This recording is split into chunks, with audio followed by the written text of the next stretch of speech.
ዩት ሪቴንሽን ወይም የወንድ ልጅ ጭንቀት ስለሆነው ምጥ የሚለውን ነው። እኔ ዶክተር ሃና በየነ እባላለሁ።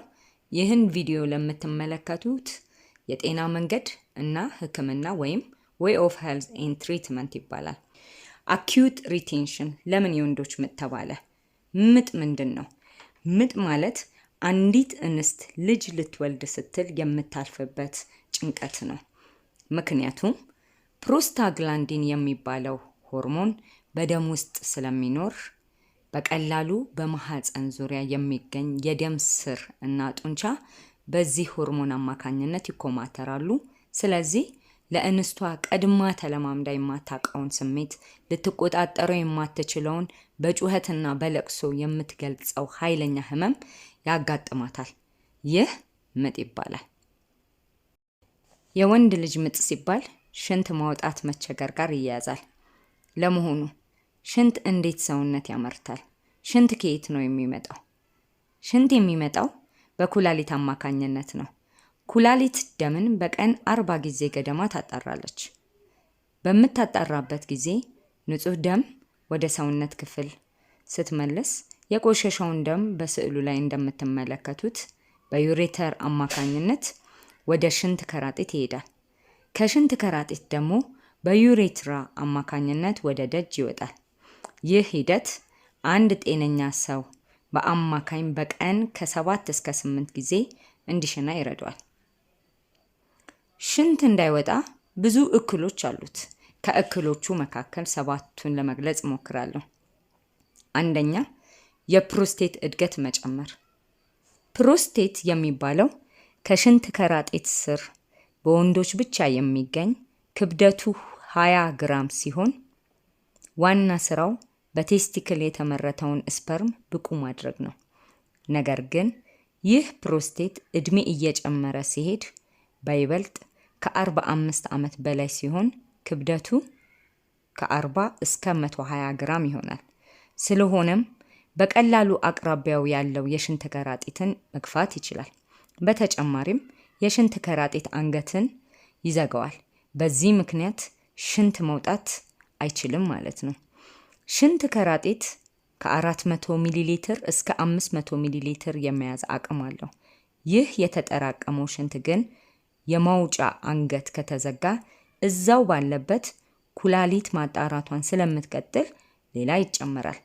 ስለዚህ ከራጢቱ መያዝ ከሚገባው በላይ ስለሚይዝ እና አቅራቢያ ያሉትን የደም ስር በተጨማሪም ጡንቻዎችን ስለሚያዛባቸው በዚህ ችግር ውስጥ የገባ ሰው መግለጽ እና ሊቆጣጠረው በማይችለው ስሜት ውስጥ ይገባል። ይህ ስሜት ኃይለኛ ህመም ሊያመጣበት ይችላል። በዚህ ስሜት ውስጥ የሚመጣ ታካሚ ወይም ታሞ የሚመጣ ሰው ሊያለቅስ ይችላል፣ ሊያልበው ይችላል። ስሜቱን መግለጽ ፈጽሞ አይችልም። ሁለተኛው የፕሮስቴት ኢንፌክሽን መኖር ነው። ኢንፌክሽን ካለ በቀላሉ ፕሮስቴትን ሊያሳብጠው ይችላል። ስለዚህም ቀደም ብዬ እንደገለጽኩት በተመሳሳይ ስሜት ይመጣል ማለት ነው።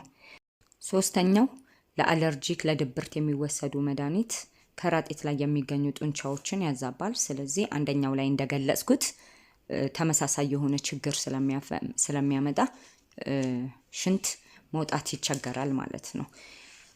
አራተኛው ደግሞ የነርቭ ችግር ነው። ነርቭ ከአይምሮ መልእክት ይቀበላል። ከዛ በኋላ ማድረግ የሚገባውን ነገር ያደርጋል። ለምሳሌ እጃችን ላይ ብናይ እጅ እንዲንቀሳቀስ መልእክት ከአይምሮ ነርቭ ይቀበላል። ከዛ እጃችን ይንቀሳቀሳል። እግር በትክክል እንዲሄድ መልእክት ከአይምሮ ይቀበላል። እግር ይንቀሳቀሳል። ሽንትም ለማውጣት መልእክት ነርቭ ይቀበላል ለሽንት ከራጢት። ከዛ በኋላ ሽንት ማውጣት ይቻላል። እንዲኮማተር ደሞም እንዲለቀቅ ሽንት ይወጣል። ከዛ ደግሞ ይጠራቀማል። የነርቭ ችግር ግን ካለ ይህንን ሂደት ያስተጓጉላል ማለት ነው። አምስተኛ የዩሬትራ መጥበብ ነው። በተለያየ ምክንያት ሊጠብ ይችላል። ስድስተኛ የሽንት ከራጢት አንገት ላይ ጠባሳ መኖር ነው። ሰባተኛ ደግሞ ዩሬትራ ላይ የድንጋይ መኖር በተመሳሳይ ሽንት እንዳይወጣ ያደርገዋል። ምልክቱ ከሞላ ጎደል ገልጬዋለሁ። እንደ ማጠቃለያ እንዲሆን አሁን ከምገልጻቸው ውስጥ 2 ወይም 3 ወይም ሁሉ በአንድ ሰው ላይ ሊሆን ይችላል። የመጀመሪያው ሽንት ማውጣት መቸገር፣ መቁነጥነጥ፣ አንድ ቦታ መቀመጥ አለመቻል፣ በጩኸት ስሜትን መግለጽ፣ ማልቀስ ሊሆን ይችላል፣ በላብ መጠመቅ፣ ሆድ መነፋት። ስፔሻሊ በአብዛኛው ጊዜ የታችኛው የሆድ ክፍል በጣም ያብጣል፣ ይነፋል፣ ኃይለኛ የሆነ ስሜት ይኖረዋል። ስለዚህ ከነዚህ መካከል በአንዱ ሊመጣ ይችላል፣ በሁለቱ ሊመጣ ይችላል፣ በ3 ሊመጣ ይችላል፣ ወይንም አሁን የገለጽኳቸው በሁሉም ሊመጣ ይችላል ማለት ነው። ችግሩ በተለያየ ሕክምና መንገድ ሊታወቅ ይችላል። ለምሳሌ አልትራሳውንድ ከላይ ወደ ታች ጥቁሩ እየሰፋ እየተለጠጠ እንደሄደ እያሳየን ነው። ይሄ ደግሞ የሽንት ከረጢት ብዙ ፈሳሽ እንደያዘች ታሳያለች። ሌላው ሲቲ ስካን ከአልትራሳውንድ በተሻለ ሁኔታ የሽንት ከረጢት ከአቅሙ በላይ ስለሚይዝ ልክ እንደ ፊኛ እንደሚለጠጠው ይለጠጣል። በዚህ አይነት መልኩ ሲቲ ስካን ያሳያል ማለት ነው። ህክምናው ምንድነው? ህክምናው እንደ በሽታው ምክንያት ይወሰናል። በመጀመሪያ በየትኛውም ምክንያት ቢመጣ ታካሚው የሚፈልገው ካለበት ጭንቀት መላቀቅ ነው። ስለሆነም ካቲተር ወይም የሽንት ቱቦ ማጥለቅ ነው። ይሄ ካቲተር በሚገባበት ጊዜ ታካሚው ወዲያው ያስጨንቀው የነበረውን ነገር ስለሚቀንስለት በዛ ጊዜ ከጭንቀቱ ትንሽ ማረፍ ይጀምራል። ምክንያቱም የሽንት ቱቦ ሲገባ ቀጥታ ወደ ዩሬትራው ስለሚገባ ሽንት እንዲወርድ ወደ ታች ወደ ቱቦ እንዲመጣ ስለሚረዳው።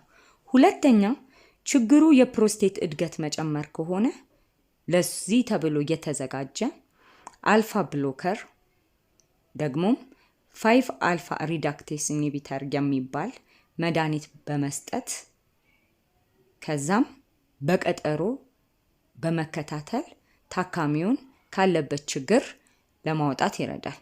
ሶስተኛ የዩሬትራ መጥበብ ወይንም ድንጋይ መኖር ወይንም የነርቭ ችግር ከሆነ ይሄ በቀላሉ በቀዶ ጥገና እንዲስተካከል ይደረጋል ማለት ነው። እንግዲህ የዛሬ መልእክቴ ይህንን ይመስል ነበረ። እንደወደዳችሁት አልጠራጠርም። በገለጽኩት ላይ ጥያቄ ካላችሁ፣ አስተያየት ካላችሁ፣ እንዳቀርብላችሁ የምትፈልጉት ነገር ካለ በኮመንት ቦክስ ላይ ልትልኩልኝ ትችላላችሁ። ስላዳመጣችሁኝ አመሰግናለሁ። ላይክ፣ ሼር፣ ሰብስክራይብ ማድረግ እንዳትረሱ።